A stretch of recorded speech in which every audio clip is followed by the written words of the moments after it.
Welcome to EDC Journeys. If you like the video, please give it a thumbs up and consider subscribing. It is a longer sharpening video. I'm trying to show you the reality of how long it takes a beginner to sharpen. I will edit out as much as I can. Feel free to fast forward through what you don't like or don't care to hear. And I will produce shorter versions of sharpening videos in the future, but I figured the reality of it is the best thing to show you at first. Enjoy. Okay, we're back for the rest of the actual events here, which is to sharpen my Para 3.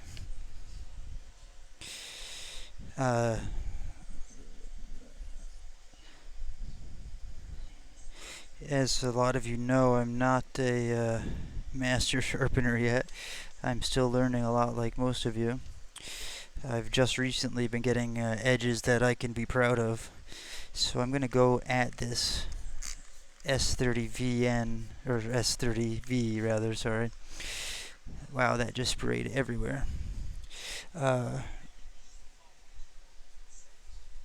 going to go at this S30V again and really hope I do a good job. My biggest fear is not so much scratch. Well, it's the fact that it's a coated blade, so, you know, if you go too low, it's really obvious.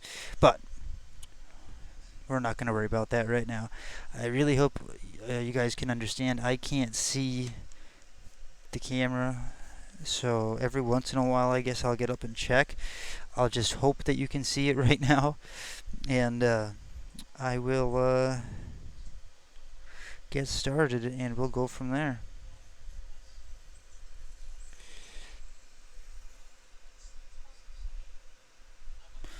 If you're wondering what I'm doing with my fingers, Neves Knives, Jared from Neves Knives had taught me to, or taught anyone, to lay the blade right where the angle needs to be. You kind of make an impression on your finger by pressing a little hard, and then mark that. Sorry, I'm trying to sharpen and talk at the same time. And then mark that spot with a pen. Of course, I did it with a Sharpie, which is fat and wearing off.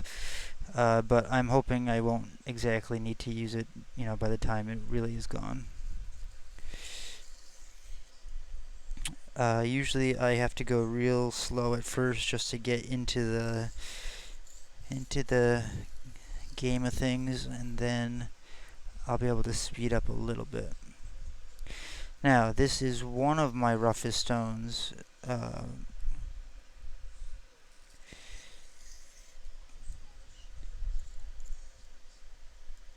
Being the Shapton 320 or 325, I forget what it's called, or which grid it is.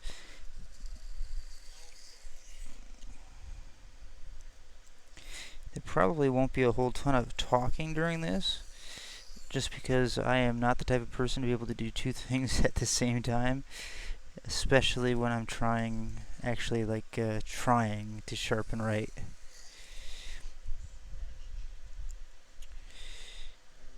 So I'll edit the video down afterwards. I will cut out any interruptions that occurred, loud noises from the house people.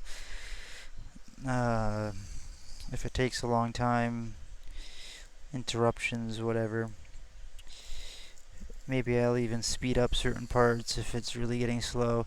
You know, I don't know what you guys want to see. Do you want to see the whole thing so that you can kind of really get the idea of how long I spend on it and every little minute detail? Or would you rather kind of get to the point, you know what I mean? Like, quite literally. And for those of you freehand sharpening pros out there, for you Jeff Jewels and the like, if you see me doing something wrong, I take no offense at constructive criticism. So let me know down in the comment field. Man, this stone, I even soak it. It's a splash and go, but I even dunk it in water just for a couple seconds, really, just to get it, to retain some water because it soaks right through.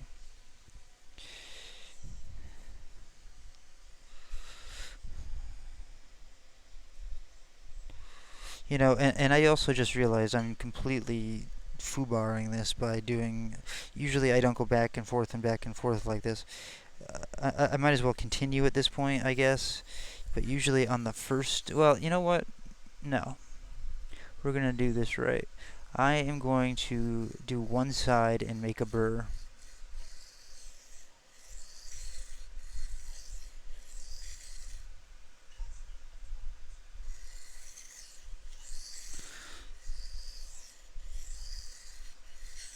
We'll just edit that beginning right out so that no one knows. No, I'm just kidding.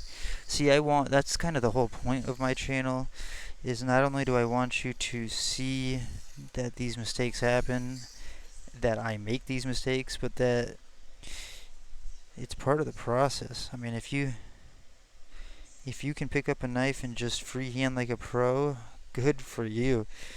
But it's taken me a long time to be able to even get to say that I'm halfway, well, I'm not even halfway decent, to be able to get an edge. Let's just say that. So if you, like me, oh, see, I almost just did it again, are having, are trying and failing and even trying different stones and uh, thinking about getting machines like, even up to KMEs, even, for God's sake, you know, stick to it. That's all I can say. Stick to it. Learn some tricks. I almost did it again. See, I'm in such the habit of going back and forth, which maybe I just should have done at that point, but I have been told so many times that to sharpen right, on the first stone, you need to get rid of the bad metal. So I'm trying not to use any pressure. Plus, when you repeat the same side over and over again, oftentimes you can hold the angle really pretty darn well.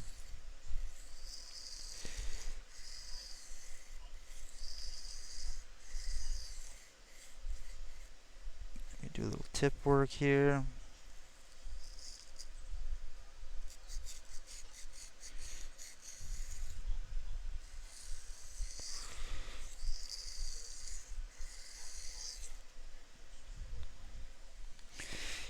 And the less comfortable you are, the more you check. Check your bevel, check your pattern, check your burr. So I have a burr. It's very small, but I have a burr down here, here, and not so much at the belly. And the reason I think that is because I kind of ride it down and then just do this part here. So what I'm going to do is I'm going to get my angle and I'm going to wet the stone first. Jeez, yeah, this low grit stone just soaks through, just soaks and soaks and soaks through. Splash and go, yeah. Splash and go get some more water. But I've been saying I was going to do a sharpening for you guys. I know this is really probably not the best lighting, the best angle, but I'm sorry about that.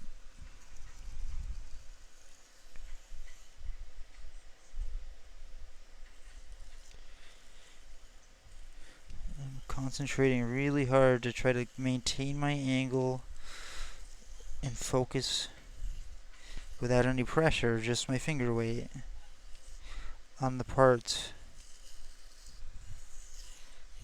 that had no burr yet. And then no matter what, whether I had a burr down there or not, I'm always going to come back and do a couple more strokes to see or to even out the pattern.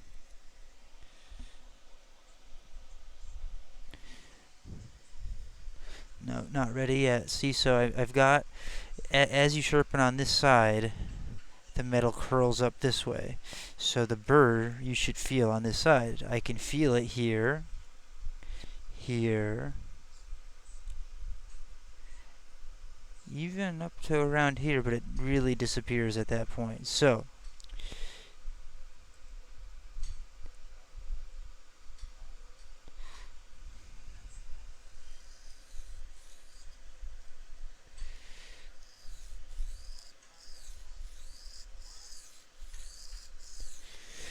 I am going to use just a slight bit more pressure on the tip in that part, even though,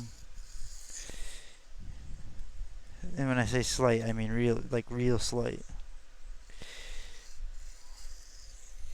One benefit to having this massive like studio light on it is that it is really nice to see the shadow. You can see, the shadows and the angle that I have on the stone. I have no clue how you guys are seeing it. My hand is probably blocking the whole thing. And if it does, I'll still post it. And next time I do this, I will just do it differently, I suppose.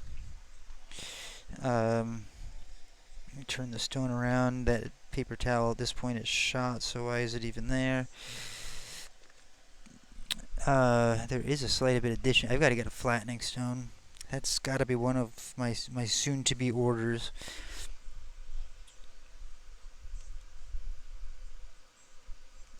But, like for everyone, money's tight. And what money I do have, I end up spending on knives because they are way more fun to buy and get than a flattening stone.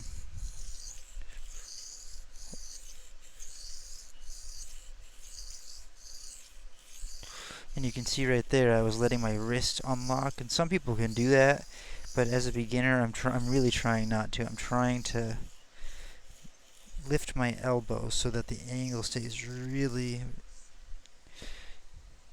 Did you hear that grinding? I think there was some grit coming off the stone and really kind of getting in there. Okay, so let's feel. Definitely got the burr there. It's not going to go away right now.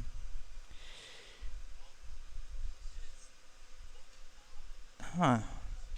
Yeah, I do. It's one of the areas that I definitely struggle at is either the heel, and in this case not, or the tip. So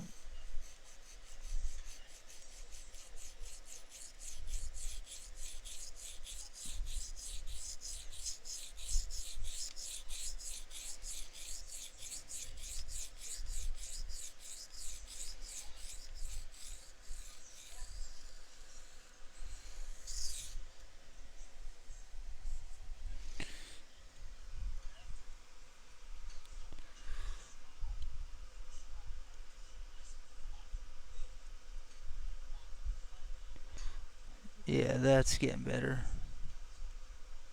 I'm gonna do it one or two more times like that, pretty much. But that I had to add a little bit more pressure. I think I was just going too light for the considering the dishing and the steel type. But I'm also kind of talking out of my ass because I have almost no idea, which is why I'm showing you.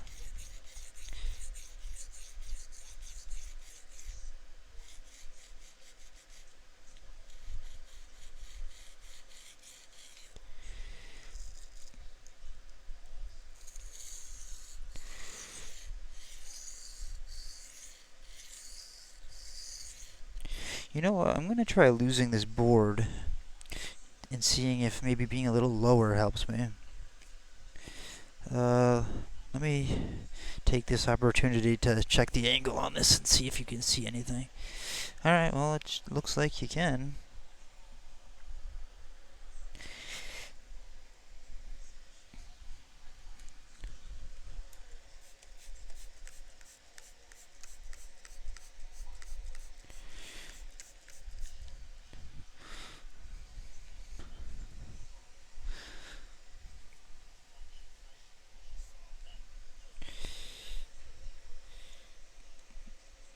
I started my knife journey with actually with kitchen knives. I really wanted some Japanese knives, and I've shown some on Instagram where I have like uh, some Yanagabas and such where they're made in Japan and they're super specific as to how you sharpen them, and so that's how this whole thing started, which is why I have some of the stones I have. And then I realized, I was like, well, wait a second here, I don't cut sushi ever. and I don't carry that around, so like what's the fun in this? So I was like, I need a knife that I carry. And here I am. Okay, so I've got a burr from back to front, which means on this side, at this grit, let's take a look at the...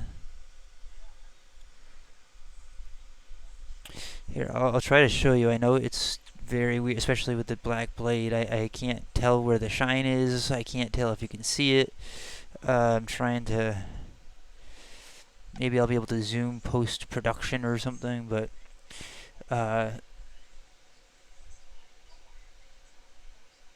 I have no idea if that's showing it to you, so whatever. Okay, so now I am essentially going to flip sides. I'm going to clean off that muck. I'm going to flip sides.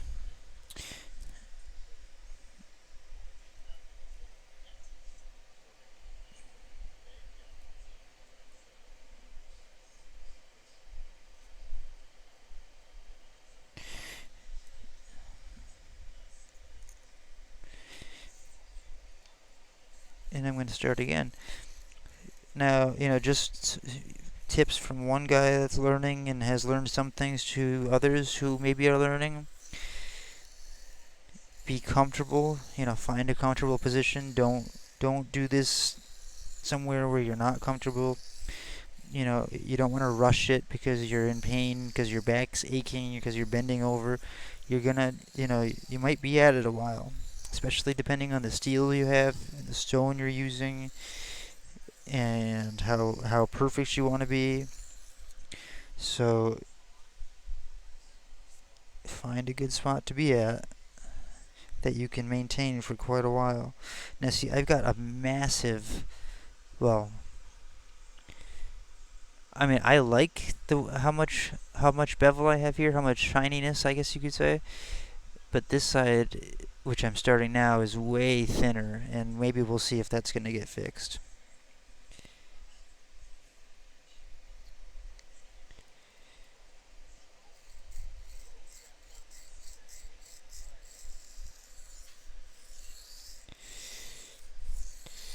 Oops, that was a mistake.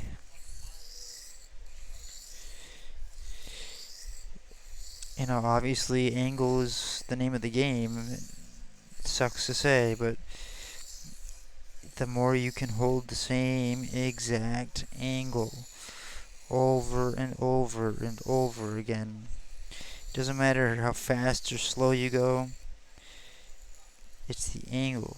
And if you can keep the angle going and kind of get that, man, and get that,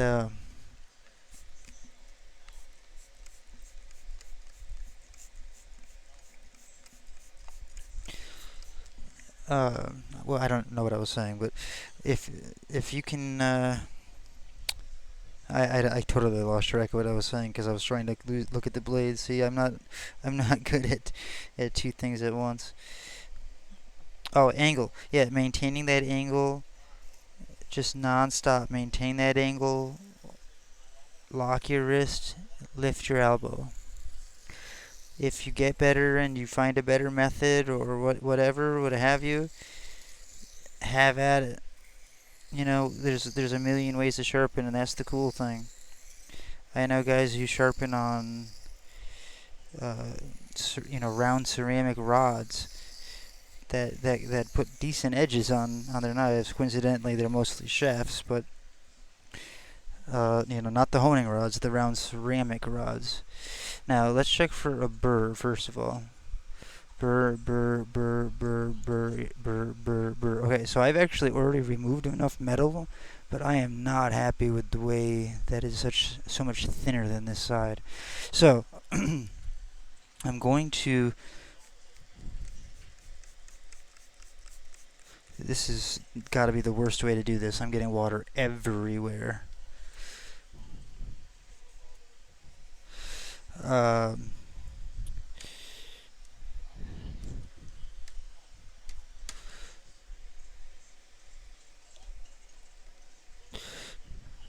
but now that I'm going to go back and forth because that burr is built up on this side, I'm going to concentrate on maybe lowering my angle or the pitch or whatever, what have you, on this side so that I can try to widen it to match that side. Does that make sense? Now, that's somewhat, in my consideration, almost intermediate level. Why? Because step one is to make your tool sharp again so that it does what you need it to do. Step two is to, or well, maybe not step two, but secondary goal is to do it in a way that it makes it look pretty. I don't want my Spyderco to not be pretty, but my Spyderco is worthless if it doesn't cut. So, what's it gonna be?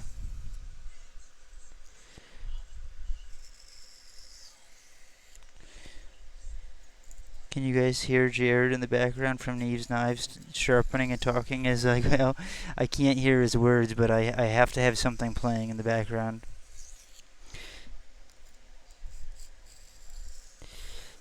Now, his advice to me, and I say his, I'm sure there's many people that have not only given me the same advice, but give the same advice. But stay on the lower grit until your knife is sharp. Your knife should be, you're making it sharp on this low grit.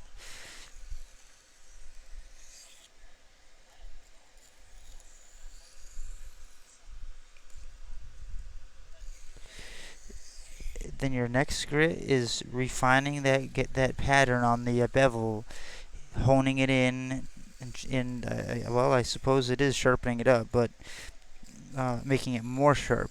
You're doing I don't know how to word it the right way. I think you probably understand what I'm saying.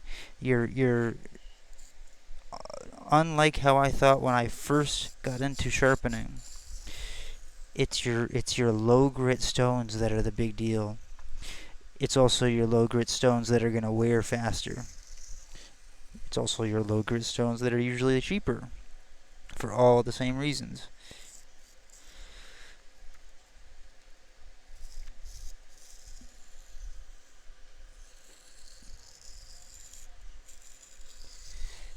I'm going to dunk this to get all the gunk off of it.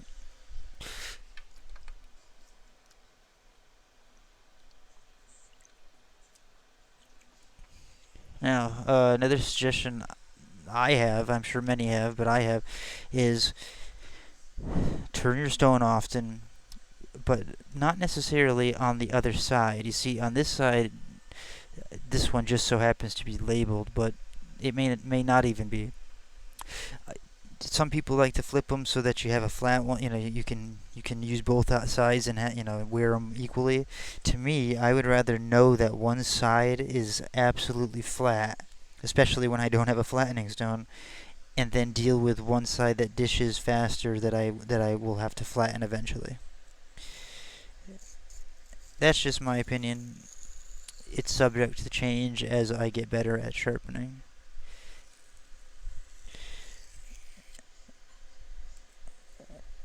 A lot of this I will speed up, so if you start hearing the whole like, it's gonna be me talking at like 2x speed, because a lot of this is just me trying to make small talk with you as I'm doing minuscule tasks, or a minuscule task of pulling or pushing a knife across a stone. There's really only so much about it I can say. Jeff Jewell once said, if you don't know who he is, by the way, he's it literally by my own certification, a master sharpener. Uh, he once said,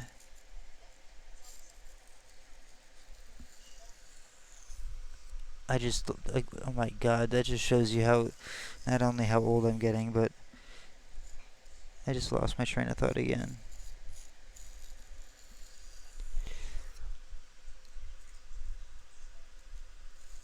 Oh, that's what it was.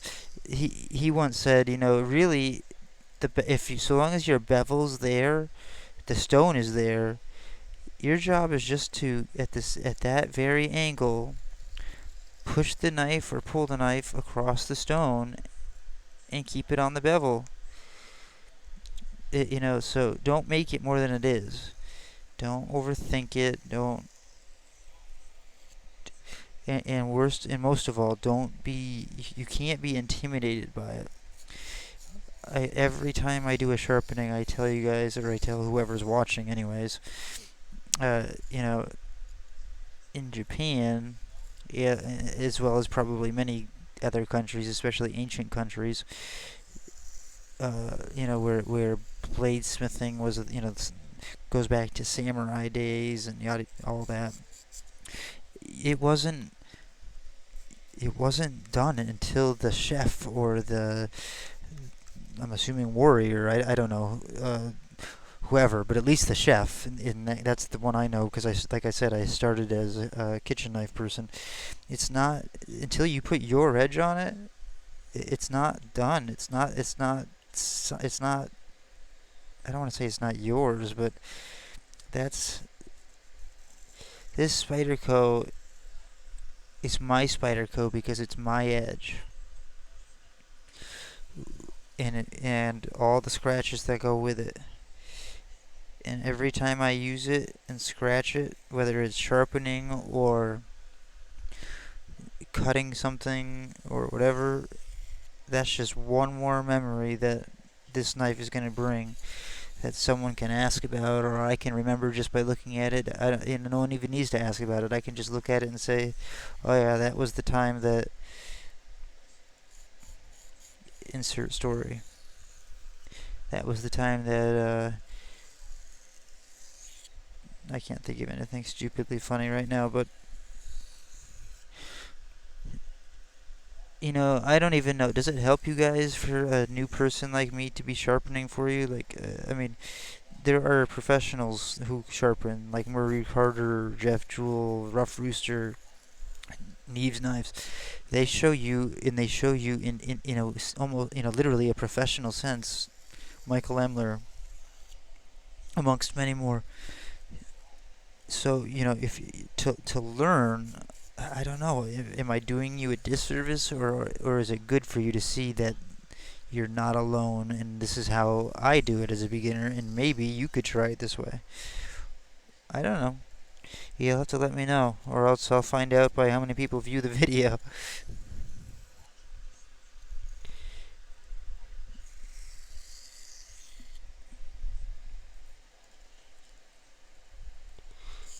The reason why I'm concentrating so hard on this path is because of that bevel widening. I'm trying intentionally to drop that shoulder back a little bit to match the other side,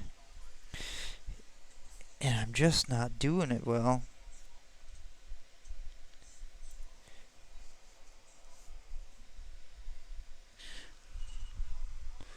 So you can clearly see this side. I would imagine if I move it in the light, maybe you could see it better.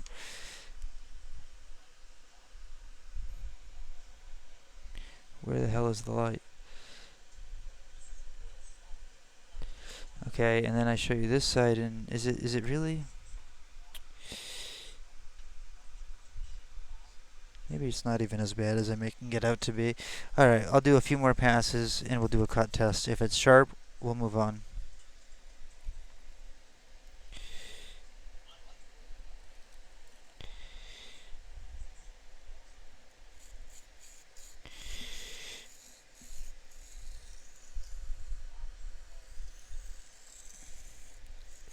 as for stones, you don't need to go super high end. That's one of the things I thought I had to do when I first got into it. I really had to have. I was watching a YouTube. See, why did I just do that so many times on that one side? I was watching a YouTuber who I'm not even gonna name, who's into kitchen knives, sharpening them and everything. Who he didn't necessarily suggest that you buy the expensive one, but that's the one he used all the time. So what did I do? I went and found the exact one for like $100 for one stone. That's not this stone, and I got it.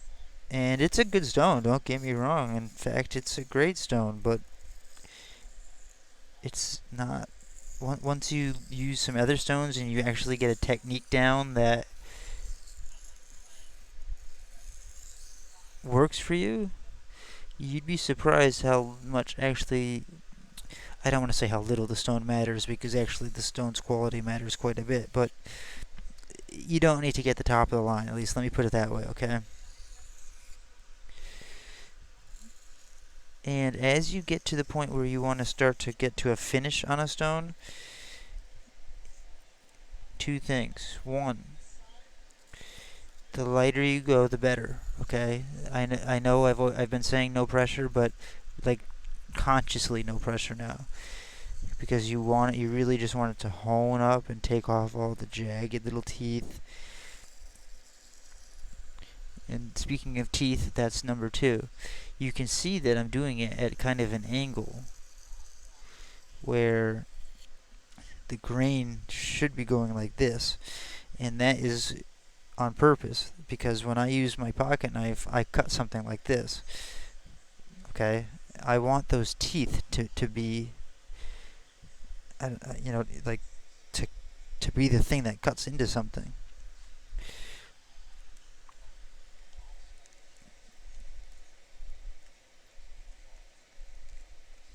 My God, where does all this water even go in this stone?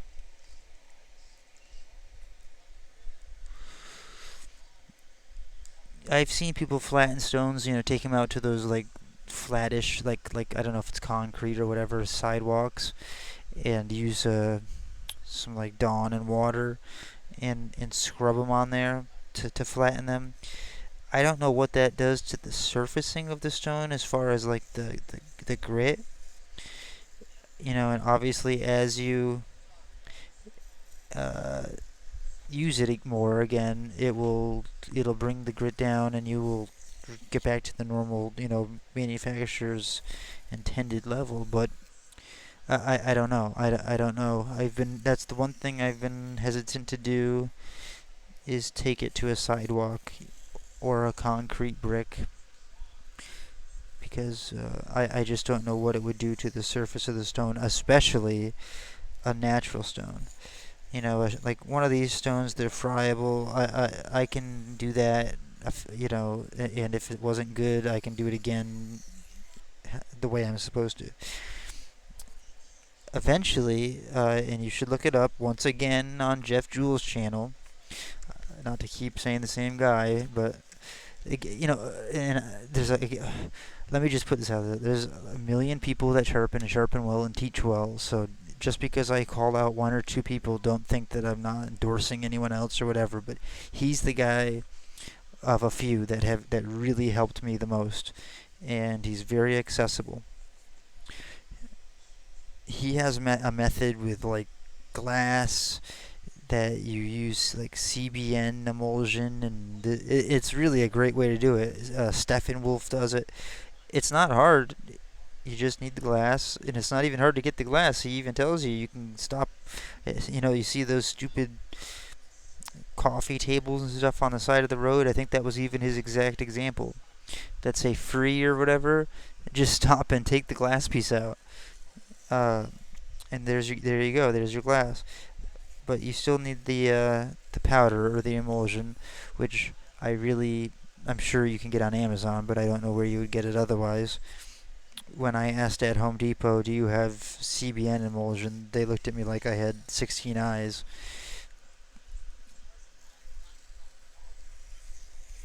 when I went to Lowe's and asked, "Do you have folding knives?" the guy laughed and said, "No, they get ripped off all the time."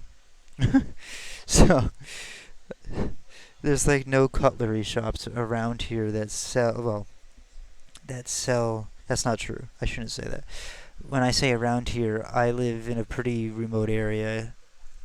It would take me the closest place that I know that sells that, and it's not even dedicated to pocket knives or folding knives. It's just like a random place that sells literally everything and it happens to have knives. Is like an hour and a half away. If there's a closer place, I'm not even. I'm just not aware of it. I'm sure gun stores, gun shops, which there are several of around here, sell them, but they probably sell like Benchmade and Spyderco. But I'm not. The guys. The only reason I have this Spyderco is it's a gift. It was a gift. It was a very, very, very kind gift from somebody who shockingly gave it to me, and it was just pure luck. So, I would not have this without that. I would still be using my Ganzos. Say what you will. Uh,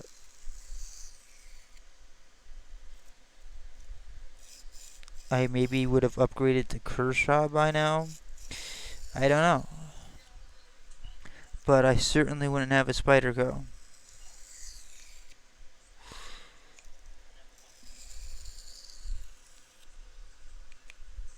And I don't have a Benchmade at all. I really want to try a Benchmade, especially a bug out. I would love to try a Microtech. And I'm not referring to sharpening, especially with Microtech, because they just scare me to sharpen. That's the one knife I don't think I would be comfortable sharpening. I don't know why. I just don't.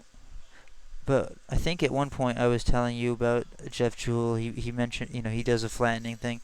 If you're into sharpening, or you want to be into sharpening, or you want to learn better than from some guy who's basically just learned how to do okay, go to his channel, Jeff, Jef space Jewell, Jewell, I believe. He's a wealth of knowledge. He will respond to you. He will email with you. He knows a lot. You could also go to Outpost 76. He does not only sharpening, but cut tests and modifications, and he's excellent at it. Also a super nice guy. I'm not calling out everyone I should be calling out, and that's not on purpose. It's just because I'm stupid. No, it's just because I have man brain, and I'm trying to concentrate, and I'm just trying to tell you that Neves Knives, Jeff Jewell, Rough Rooster, at Post 76. You want to learn how to sharpen? Those guys know how to sharpen 150 times better than I do. Okay, let's get a piece of paper. And I always have a piece of paper handy, which actually that was going to be a joke because I didn't think I did, but I think I do.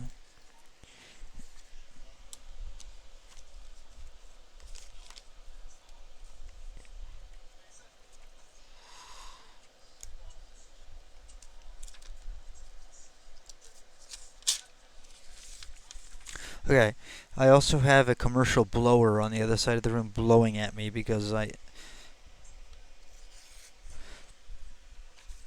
so it's a little bit hard because, as you can see,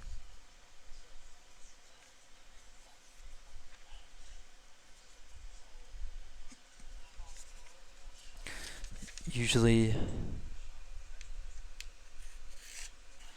yeah, that's not going to be sharp enough to move on yet. I'm going to have to keep going. Yeah, that's just tearing. That's unfortunate. Hold on one second. Ba-ba-da-ba-da.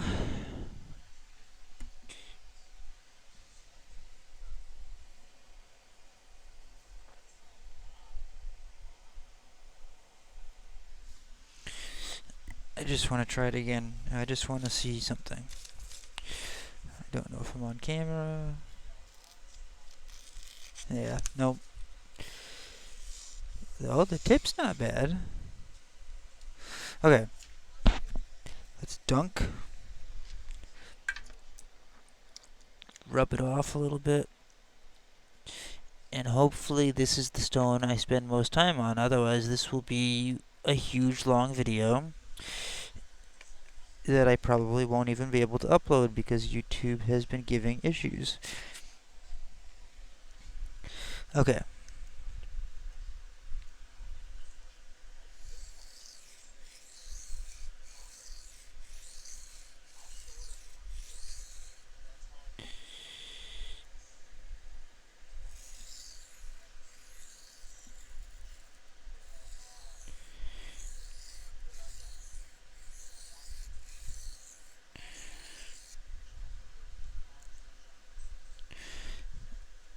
If you're wondering why I'm doing like 2 or 3 strokes at a time, it's because I'm thinking I can hold my angle a little better, and at so few strokes and doing it equally, I won't develop a burr again.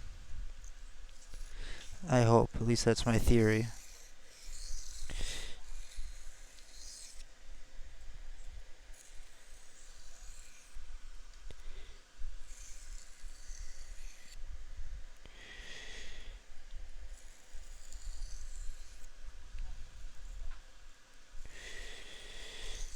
The thing I don't quite understand about Jared from Neve's Knife saying make your knife sharp, super sharp on your grittiest stone is like, I know that if I took this to the next level now, I could get it sharp to the point where it would cut that paper.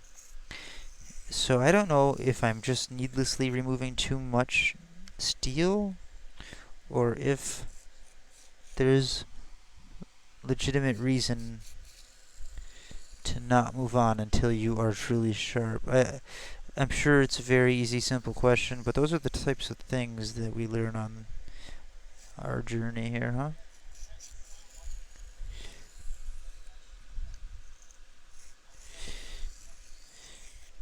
I wish I could. You can't go live until you have 1,000 views, or I mean 1,000 subscriptions, which is quite the ways away.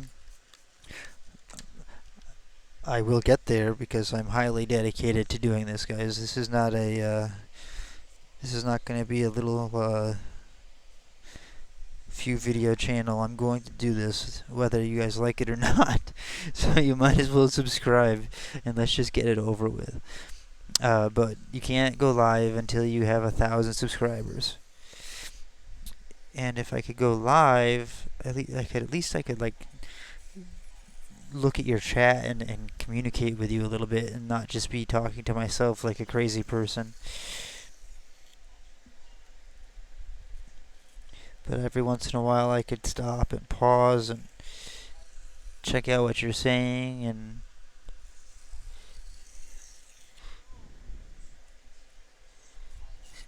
see what type of jokes you're making about my sharpening.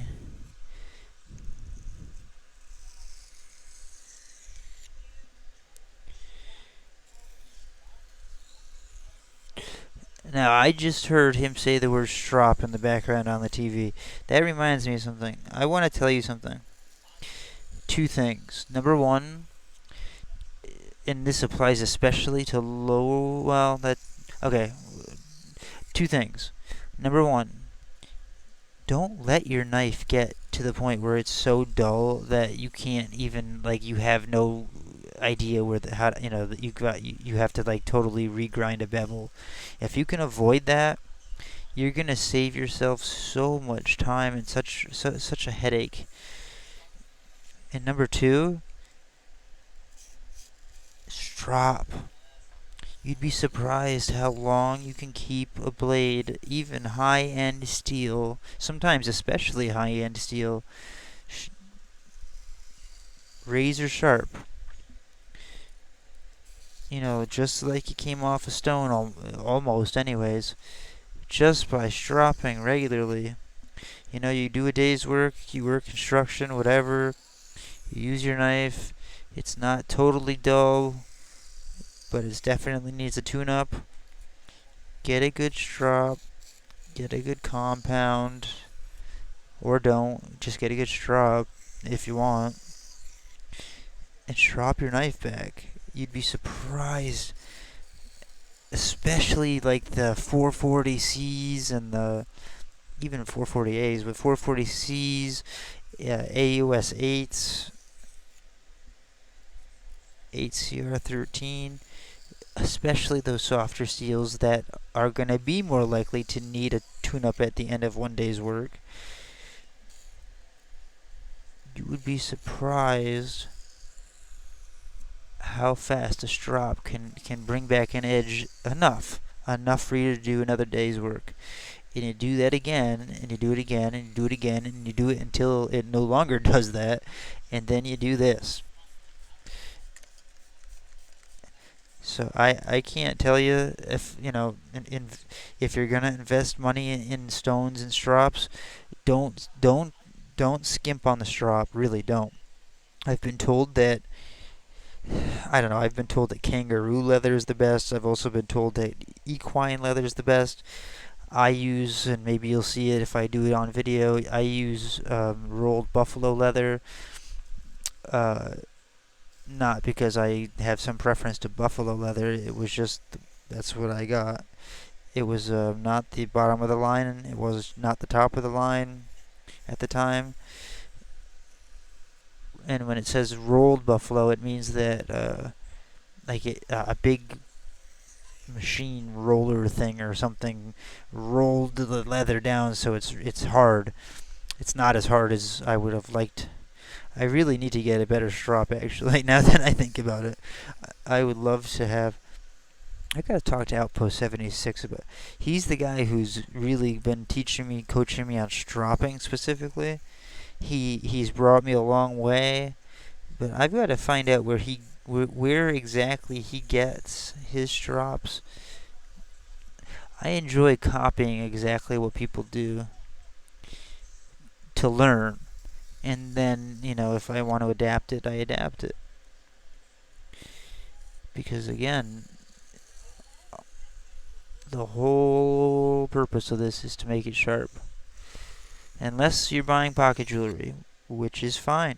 I have a couple of pieces that I consider quote-unquote pocket jewelry, things that I would rather not cut with, that I will pull my secondary blade out to cut with before that one, just because I don't want to use it. I don't want to scratch it. And if that's your goal, if that's what your intention is with your knife, that's cool. All the power to you. I dig it. But if you're going to use your knife, if you want to use your knife, then a high percentage of this hobby, certainly no less than 25%, I would say 50-50 almost, is sharpening. You need to know how to bring your blade back to sharp, or else, and I just went right off the edge of that, which is not ideal. If you can't bring your blade back to sharp, what's the point? You're going to throw it away and buy a new one? Or you're going to put it in its little pouch and grab a different one? And eventually, there's only so long things like that can happen. So you've got to get over the fear, got to get over the scratches, embrace it. No human hand can hold a perfect angle. This is, how do I do this so you can see the triangle? Whatever. Another time. Tomorrow when I'm out in the daylight, reviewing the banter finally. Who watched my little interview with my daughter? I really, really enjoy doing that. I love bringing her into the hobby. I hate the fact that she chooses knives that I don't like. I can't believe she chose that Ozark trail knife that I struggled with so much. I did go back at it. It has an edge that's good enough to call a knife, but not in our standards. And I know that I'm not doing this as smoothly as some people or as fast as others. So guys, again, if you're looking to watch somebody do this perfectly and learn from them, I've told you who to go to. If you're wanting to see how to do this as a newbie or how a newbie does it and has some success, you're at the right place.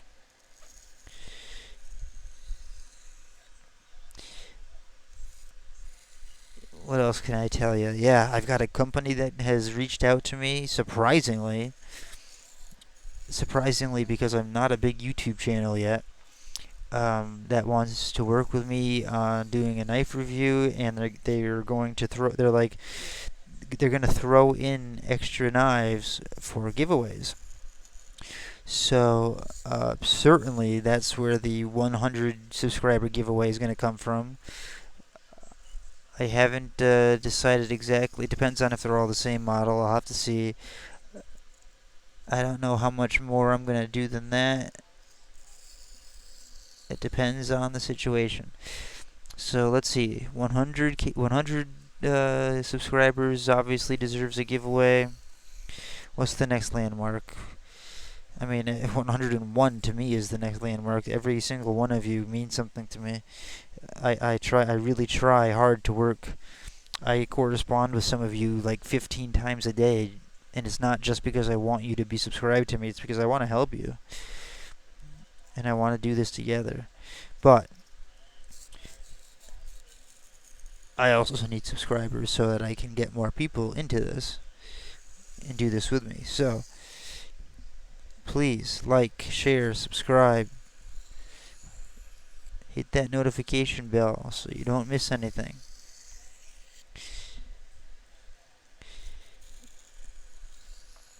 Feel free always to give me constructive criticism both on my reviews and my sharpening. It won't hurt my feelings so long as you aren't intentionally saying it in a way to hurt my feelings. um,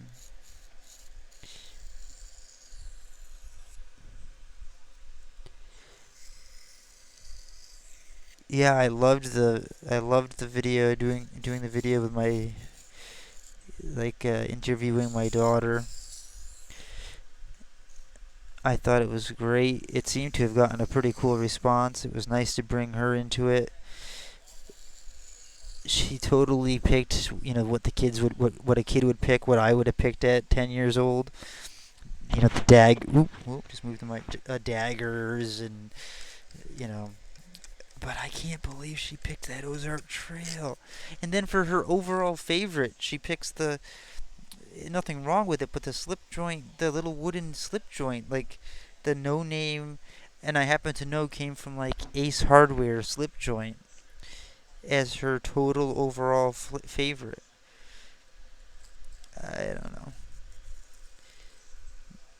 Maybe I would have said the same thing at her age, but man. And by the way, that's with all the four knives from Neves Knives that they had sent me, meaning the Tucson 195 Silverback, the Kaiser T1, the Spyderco Smock, and the Best Tech Warwolf. Even those were on the table, and she chose things like the Ozark Trail,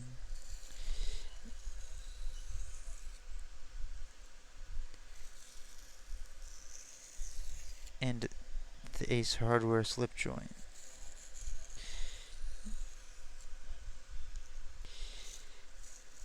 It's almost like the nicer I think a knife is, with the exception to a few, the more she doesn't like it. And sometimes I think she does it on purpose, but other times I don't know. It's like this knife she likes. This knife she likes the black Spyderco, and so do I. Uh, this was one of the very first like real nice EDCs I had, and like I said, it was a gift. I don't want to say his name just because I don't want to have people all over him, but um, he knows who he is, and if he sees this, thank you. Like I've said 1,000 times to you, thank you so much. But anyways, she likes the black Spyderco just like I do. I carried this very, very often. I had a little bit of money, maybe like just a month or two ago, so I was able to buy uh, both the Wii Banter and the Civivi Elementum with the BHQ exclusive. My Carta has 35 yen. If you follow my channel, you know I've pretty much say those knives on every single video I have. It's because I love them. And, you know, for a kind of budget guy, $100-ish knives, that's high end.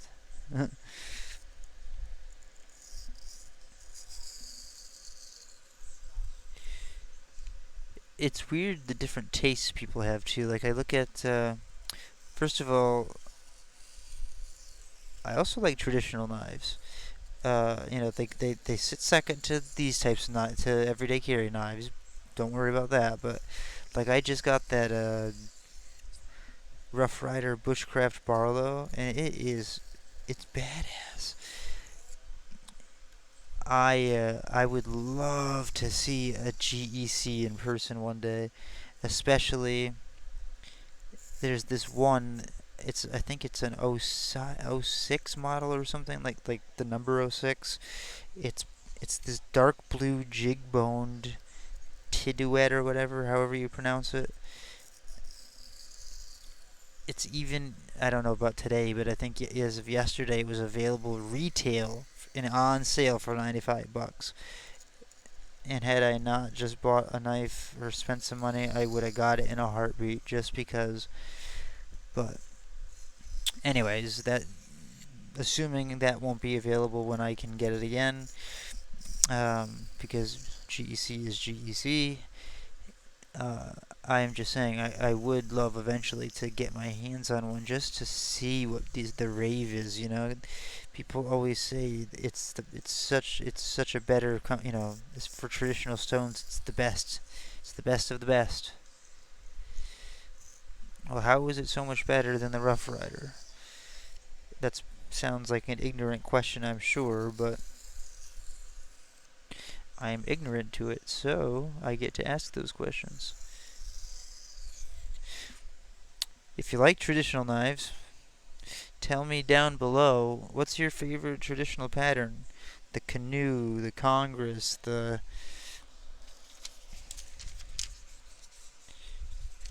Man, I might have to shut this blower off to do these tests.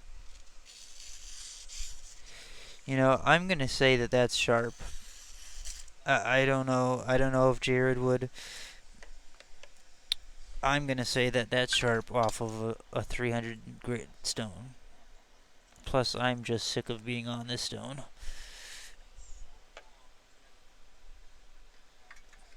Maybe I shouldn't be, but I am.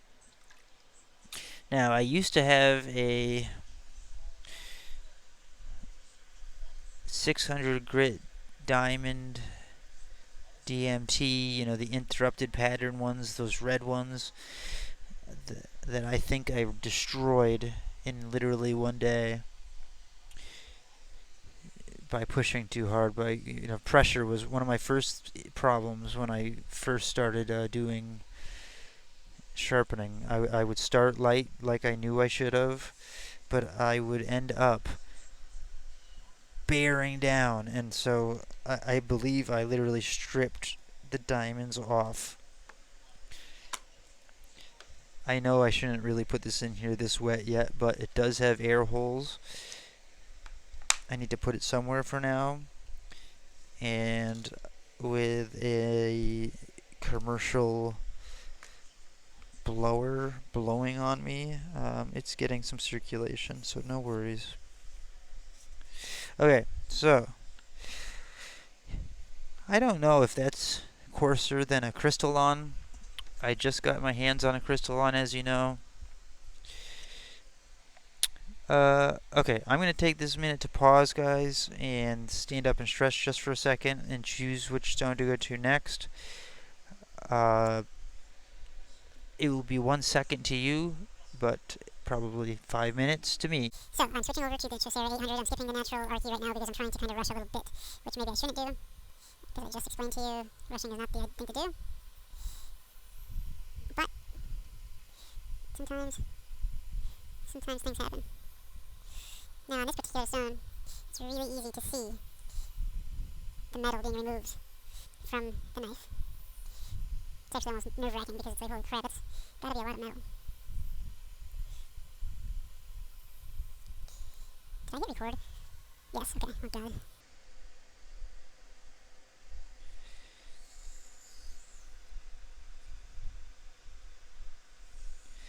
For the record, this is the expensive stone that I got based off of a kitchen knife sharpener's. Not his suggestion. He never said go buy this stone, but when this was the one he was using every single time, he kind of made it, felt like it was a good idea. And in a way it was. I mean, it's a good stone.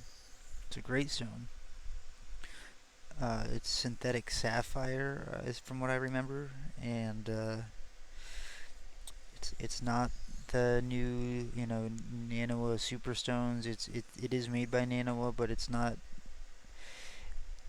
They make them now still, but I can't remember what they call them. There's a different name for them that's not Chaucer. It's I don't know. I'd have to look, but they actually are smaller. They come without a base, which I like. I do not like having a base on my stone.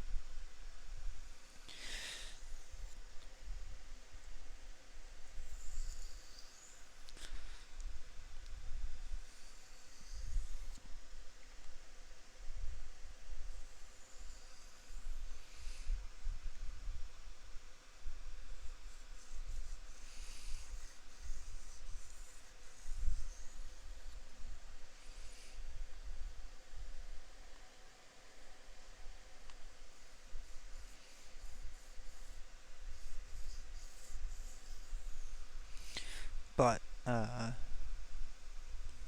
first, there's something about the older version, the Chaucer name, that not the name, but the line that was called Chaucer was just amazing, and it is an amazing stone. Their most popular and maybe one of their best. Well, this is an 800, which is definitely possibly one of the best ones, but because you can absolutely, they're not. It's 800, but it's not really 800. It's definitely higher, in my opinion, in a lot of people's opinion. But the 3000, the Chaucer 3000, is very, very popular. Had I stuck with kitchen knives, had I not switched to EDC, and had I stuck with that particular YouTube channel as my pretty much one and only guide, I definitely would have eventually gotten the 3000, which is over $130 on Amazon. Not, in my opinion, worth it, especially for EDC. I don't know how easy it is to see, but the edge is already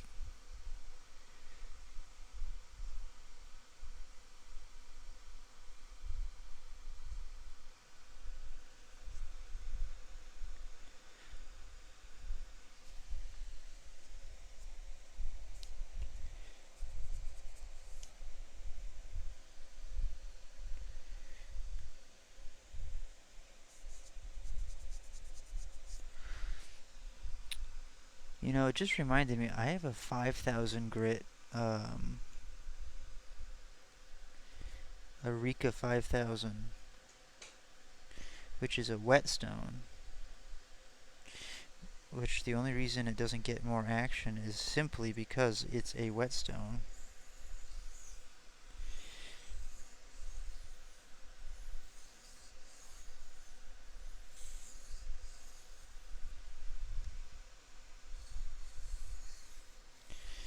takes more time and planning. A lot of times I don't plan half an hour in advance or more in some cases if I'm going to sharpen. It's kind of a last minute decision. Now, a lot of times on this stone, you can see if you really do it right and if you do it well and you do it right and you hold that angle, you can see the burr pop off on this stone just because of the color of it.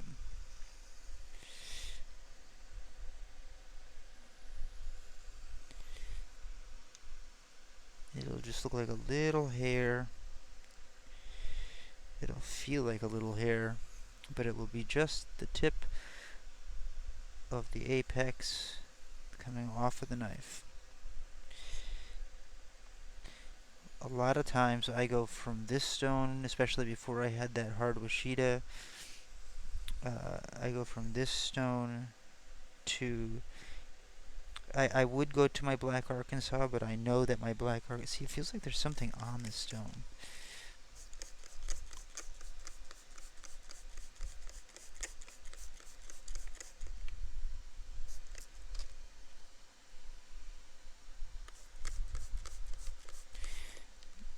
I would go right to the strop after this for an EDC knife, and it would be just fine. I use white compound. The brand I use, I think, is irrelevant, is NKENKAY. That was a suggestion from yet another YouTuber. I have no idea if it was the right one at the time. Outpost 76, who is my stropping coach at this point, has other suggestions, and I am likely going to be following up with that because he is amazing at it. I'm trying to not run out of battery life in the middle of this and not realize it and talk to myself for some amount of time. So normally my phone would be plugged in, but in order for me to use the microphone so that you can hear me as opposed to my last video, I need to use the lightning port because that is the way it is.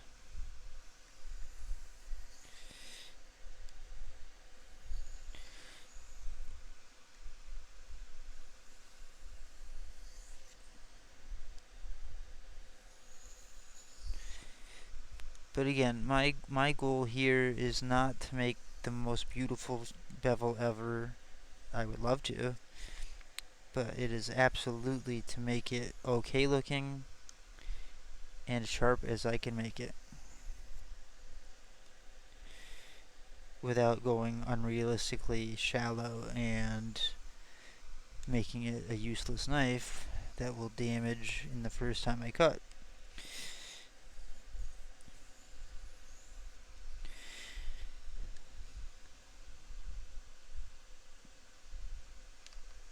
Man, talk about uncomfortable positions. I should have chosen a better position myself.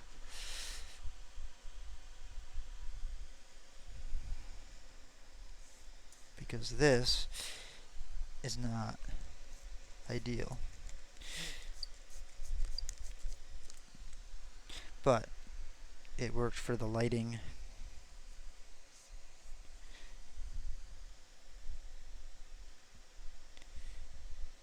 And the tripod.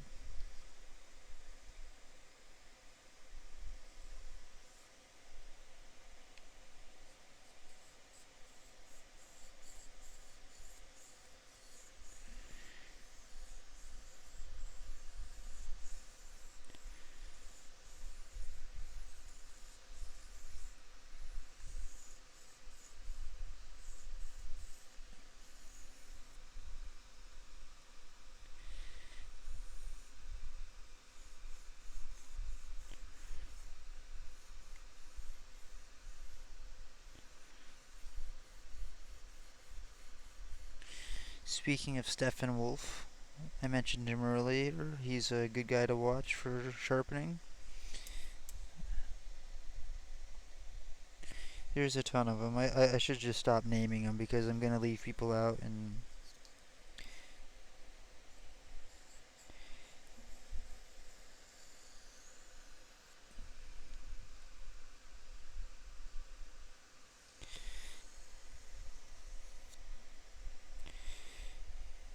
look, if you're into natural stones, check out Rough Rooster Knife Sharpening. If you're into synthetic, not that he's not, but I've known Jeff Jewell longer, so he's the one that I've always recommended. Either one of those two guys know what they're doing very well.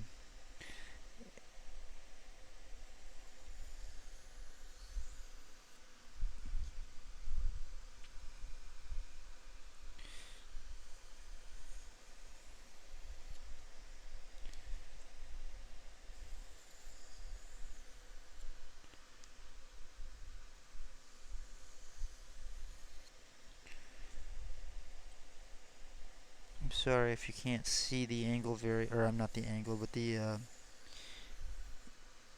you can't see very well because of my fat hand in the way. We'll have to work out a better system for next time. I usually like to film outdoors, but it's 10:47 and this light will attract all kinds of bugs, and it's 65, which is actually warmer than I thought it was. It's starting to get really cold here tonight in Vermont. It won't be long before we have frost and snow.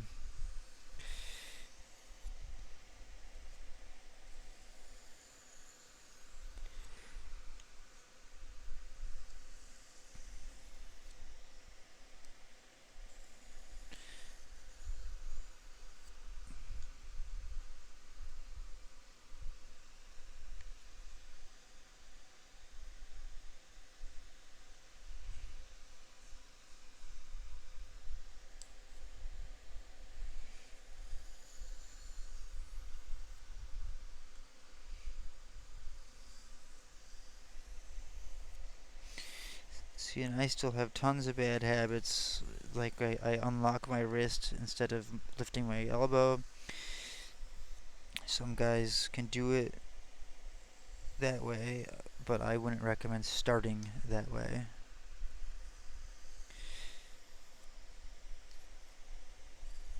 I tried without doing it at first, and it's like I said, I've only just recently started getting edges, so the advice I'm giving is the things that I've recently learned that have gotten me from blunt to dull. No, blunt to sharp. So, oh, see?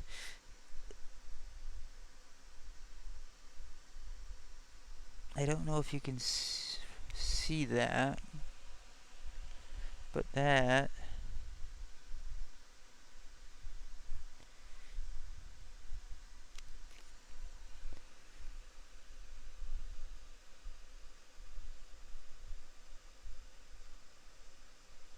is either a really small piece of the bevel or a cat hair. But I kind of think it's the bevel because I've sprayed this off several times and dunked it.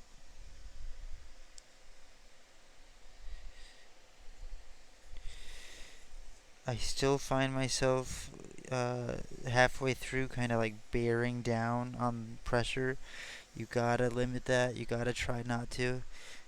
Let the stone do the work for you. The pressure's going to make it worse.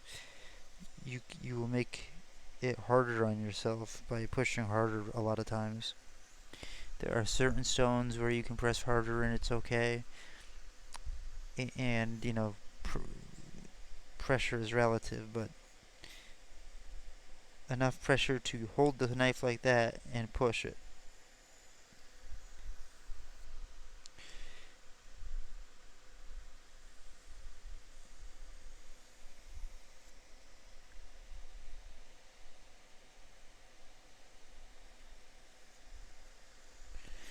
but I still find myself halfway through not realizing how much pressure I'm putting down, and it's not cool. It's one reason why I find holding the stones, especially when I get to when I use my natural stones, my 4-inch Archie or my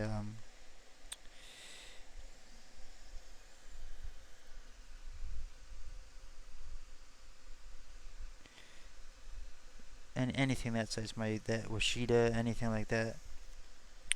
In hand, I do a lot better of a job than like as a bench stone like this. Can't really exactly tell you why. I think it's because I can see the angle more. Plus, I'm not using two hands. Well, I am using two hands, but one of them's not to guide; it's to hold the stone. And you can adjust the stone with the other hand. So whatever. At this point, if you're still watching, give me a thumbs up. Subscribe if you haven't.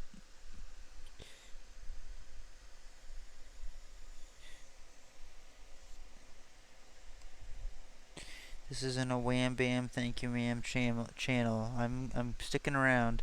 It might take a long time, get them one by one, but I'll get to 100, to 200, 300, 400, 500, up to 1,000. That'll be a big celebration day. That for sure will be a big I mean, all those will be big celebrations, but you know what I mean. Um, and the day that I hit 1,000, of course we'll find some way to do a giveaway, but I am absolutely going to do some kind of a live stream where I can interact with you guys for the first time who have watched me the whole time.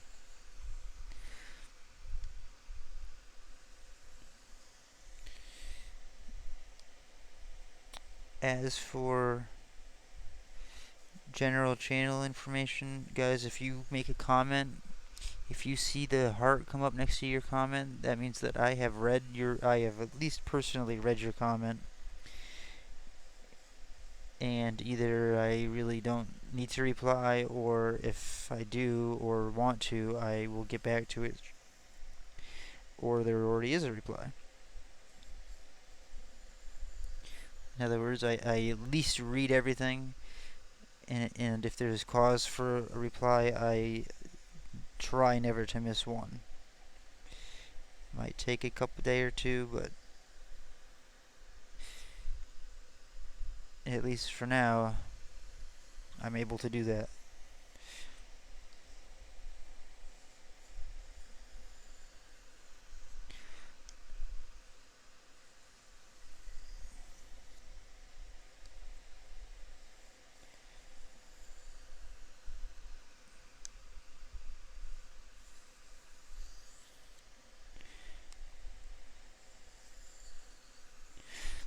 Let's test it for shits and giggles. And before the battery dies. Man, this blower is killing me with the...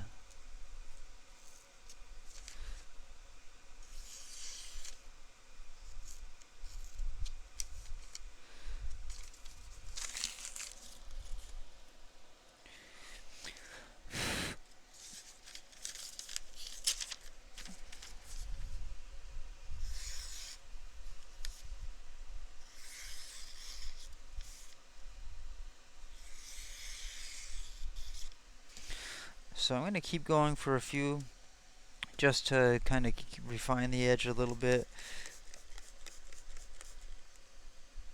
You know what I'm going to do is I'm going to pause the video while I do this, while I keep going on this stone. The next time you'll see me, I'm going to let it charge for a minute, and the next time you see me, I'll be on the hard Washida, and that will be the last stone before I strop. Whether or not I can get this all on one video or not, I don't know. We'll see. But I don't know if this helps at all, but I can't see what you see right now. Let me put the edge. Okay, let's do this. This is what I have no idea if it's on camera.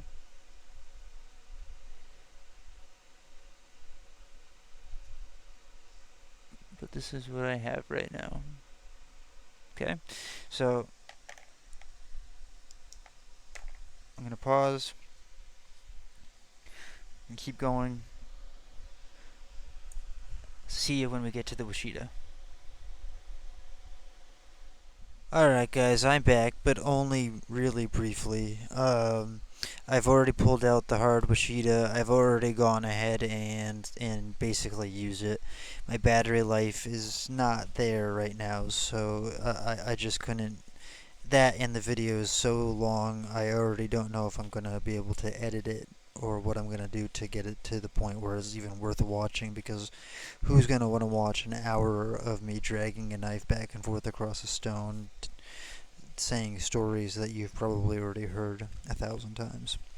So, um, but I did want to show you my Washita stone again, just because, well, just because I have it. Here's the, let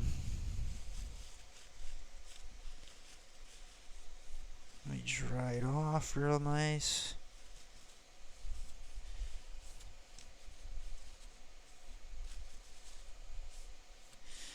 And I have not taken a strop to it yet, so,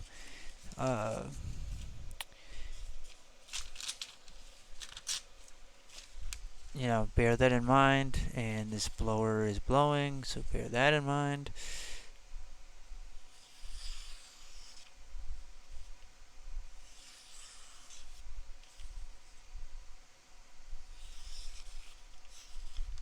I can't really do it with the blower blowing my hand, or the paper, but it'll do the S cut. It's really nice and, well, let me, here.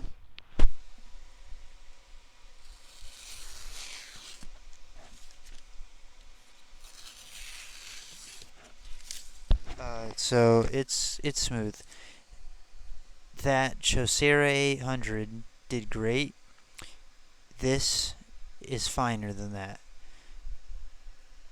Anyone who wants to continue to debate if this is hard, the debate's over.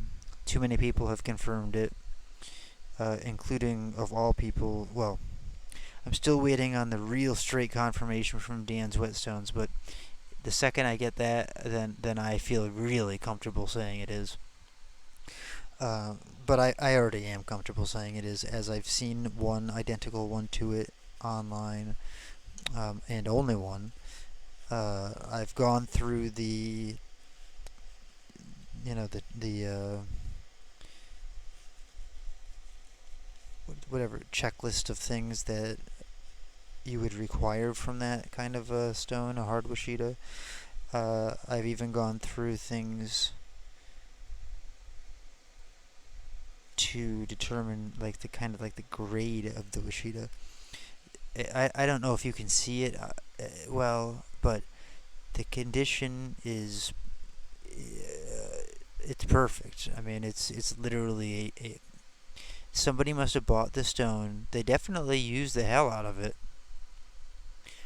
but then it got stored in that box and put in that barn basically until the estate sale. And it was pure shit luck that this stone, this heavy, I wish I had my scale right here, I would weigh it. It was in that collection. Actually, several of the stones, for the price I paid, I'm happy were in the collection, but how could I not be the happiest about this one? Which is why it's so shocking that people didn't jump all over it. But that post is going to be coming down, especially after this, unless I, in like literally by morning, have some kind of amazing offer for an amazing knife of equal value. I understand, but a nice knife, or the cash that it's worth. and I can't even really even tell you what it's worth because I can almost guarantee you that this one is a much higher quality than the one that's sold online for $200. There's literally, the corners are still pointy. There's no surface cracks, no marring whatsoever. And if you see anything, it's just from the soap in my Jeff Jewell solution. Uh, you can see how thick it is. You can see how heavy it is. I've shown you the translucency.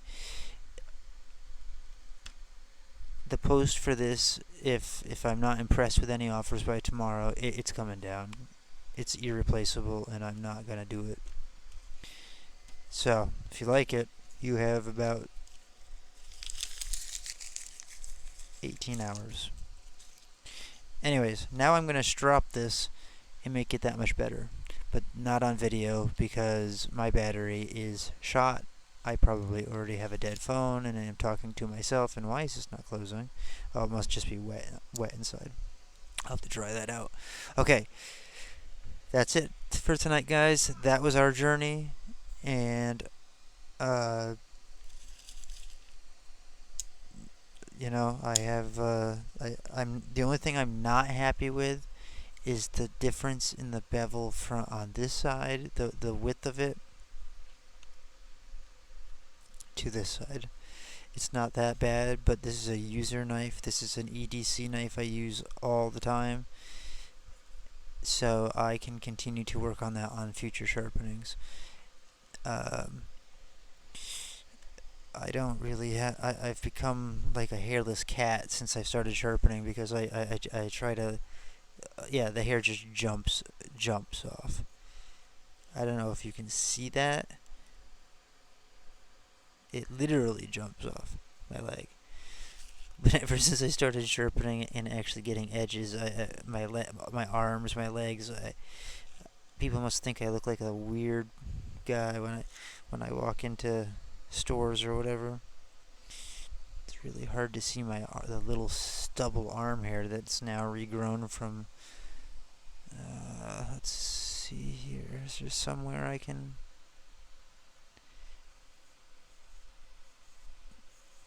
And I'm hairless again. You know, I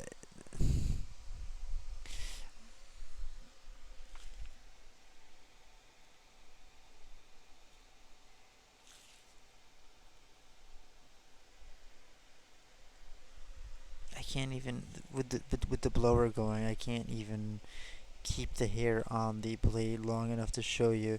By the way, am I the only person that thinks that hair is disgusting once it's not on a person anymore? Like, it's fine when it's attached to somebody, but when it's not on somebody, it's the grossest thing. Anyways, I can't show you. I can show you my bare ass legs, which are usually hairy, but I can't show you the hair that's jumping off apparently. Wow, I'm kind of impressed actually. Yeah, 18 hours on that stone. I shouldn't even do that after what I just saw without stropping. Talk to you later, guys.